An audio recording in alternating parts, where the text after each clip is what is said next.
अरे भाड़ में जा, किसकी औकात है हमारा ऐसे हाथ टच कर लेने की। उतार के चप्पल, एक बीच चप्पल लगाओ, देखते हैं कौन बहादुर है, कौन यादव है, कौन क्या है।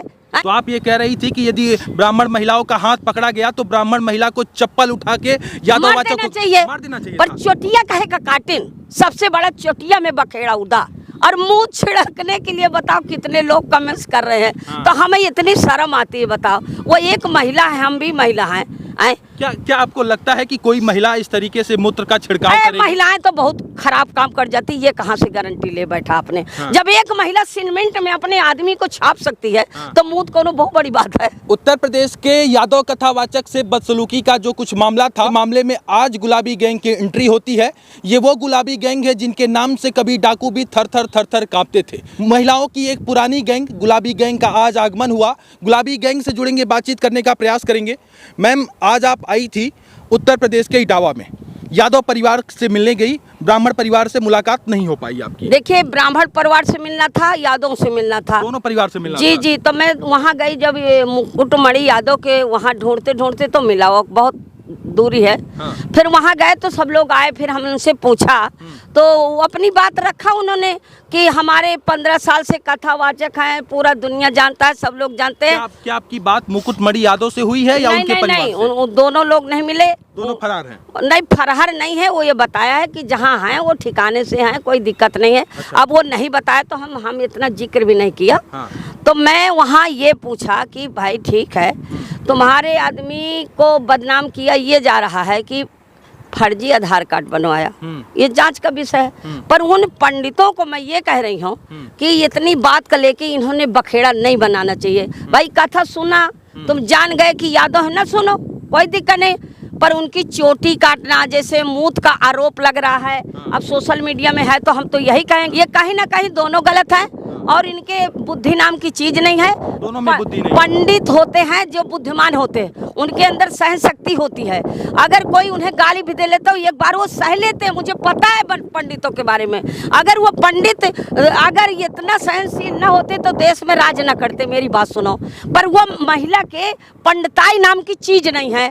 भाई मुंह तो ठीक है, झूठ बोले वो, लेकिन वो जब भी औरत को गाली दे रही है कि यादवों की मुंड कटवा लूंगी, मैं इनका सर कटवा लूंगी, इनकी महिलाओं को नंगा करवा, है उसमें दम है? अबे इतने करे के तो कितना बड़ा बवाल हो गया। तो देखिए, कहीं ना कहीं वो महिला गलत है और उसके घर वाले गलत हैं। उनकी जो चोटी काटा है वो भी देखो गलत है। किसी का शिनाख्त बिगाड़ देना ये मानव का हनन है, ये बात आपको समझना चाहिए। अगर कोई मार दे, उसका दांत टूट जाए तो उसके 308 लगता है, और उसका निशान बिगाड़ देना ये भी एक खराब चीज़ है। हम सब चीज़ जानते थे कि कानून के दायरे में क्या क्या आता है। अगर उन्होंने गलत वो बनवाया था आधार कार्ड तो उनको जांच करवा देनी चाहिए, 420 का मुकदमा लग जाना चाहिए। और तुम सगले इसकी उपहास उड़ा दे कि ये यादव की कथा सुना रहे। अगर यादव की कथा जिसकी मर्जी हो सुने और जिसकी मर्जी ना सुने। देखो, पंडित माने ज्ञानी होता है, जिसके ज्ञान है। अगर हर गडरिया की औरत संपत पाल बन जाए तो नहीं बन सकती, ये मेरी बात सुन लो। हर मुसलमान फरीदा बेगम बन जाए नहीं बन सकती, हर ठाकुर रायबरेली पुष्पा बन जाए नहीं बन सकती। तो देखिए, ऐसा नहीं है, अपनी अपनी ज्ञानता सबके अंदर छिपी हुई है। तो पर ये औरत किसी के बरगलाए में ये किया है, उसे अपनी बात को समाप्त कर लेना चाहिए। और इसी के लिए मैं उनसे मिलने जा रही थी कि उनको समझाऊं कि तुम मेरी बहन हो, हम सबके लिए। हाँ, मैं मिलना चाहती, खास करके रेनू से, जिसके लिए बदनाम किया जा रहा है कि सही हुआ है कि नहीं हुआ, या आपका सोशल मीडिया बता रहे हैं, हम कहाँ जाने। इसी की जानकारी लेने मैं आई हूँ। तो सीओ साहब से मेरी बात हुई है कि आप जाना चाहे जा सकते हो, लेकिन बवाल है मैडम, हमारी भी इज्जत करो। तो मैंने कहा बिल्कुल सही बात है। सीओ साहब ऐसा? हाँ, मैं सीओ के यहाँ चाय भी पी, पर उन्होंने मुझको कहा कि अगर ना जाए तो नहीं बनेगा। तो मैंने कहा बिल्कुल नहीं बन जाएगा, क्यों नहीं बनेगा, पर असली बात बताओ है क्या। तो उन्होंने ये बताया है कि देखो, ये बखेड़ा जो खड़ा कर रखा है, कुछ सोशल मीडिया ने किया, कुछ तो गलती ब्राह्मणों से हुई। चोटी नहीं काटना चाहिए, ये उन्होंने कहा। फिर दूसरी बात कहे गलती सीओ साहब, आप यही बता रहे थे।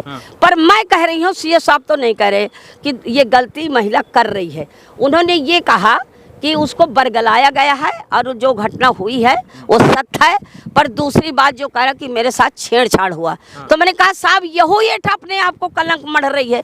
अरे भाड़ में जा, किसकी औकात है हमारा ऐसे हाथ टच कर लेने की? उतार के चप्पल, एक 20 चप्पल लगाओ, देखते हैं कौन बहादुर है, कौन यादव है, कौन क्या है।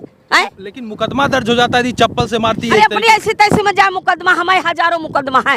भाई हमारे साथ कोई गलत करता है ना तो उसे चप्पल ही की मार देते हैं। तो आप ये कह रही थी कि यदि ब्राह्मण महिलाओं का हाथ पकड़ा गया तो ब्राह्मण महिला को चप्पल उठा के मार देना चाहिए, पर चोटिया कहे का काटिन, सबसे बड़ा चोटिया में बखेड़ा उदा चोटिया में, और उसको नाक रगड़ाया उन्होंने और मुंह छिड़कने के लिए। बताओ कितने लोग कमेंट्स कर रहे हैं। तो हमें इतनी शर्म आती है। बताओ वो एक महिला है, हम भी महिला हैं।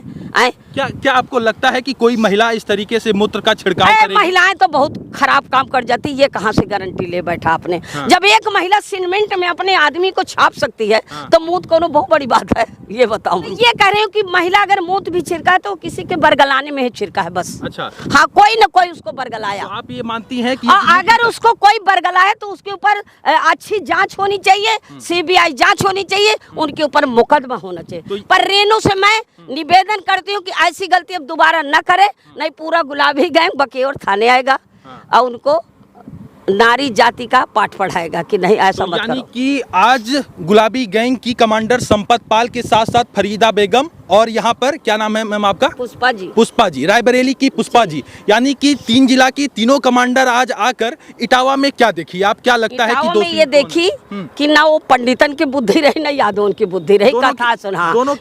अरे बुद्धि का मतलब ये नहीं होता, अरे तुम कानून का सहारा ले ना, तुम कितने पथराव करा, कितना थाना घेरा, जब वो 4 लोग बंद हो गए तो तुम्हें हंगामा खड़ा करने की क्या जरूरत थी? हिंसा करने का क्या जरूरत थी? यादव लोग धमकी दे रहे थे, कह रहे थे कि ब्राह्मणों का गांव घेर लेंगे, इस तरीके की बात कर रहे थे। 2000 के पुलिस की वहाँ यादव धमकी दे रहे हैं, वहाँ रेणु तिवारी धमकी दे रहे हैं। इनकी बहन बेटियों को नंगा नचाएंगे।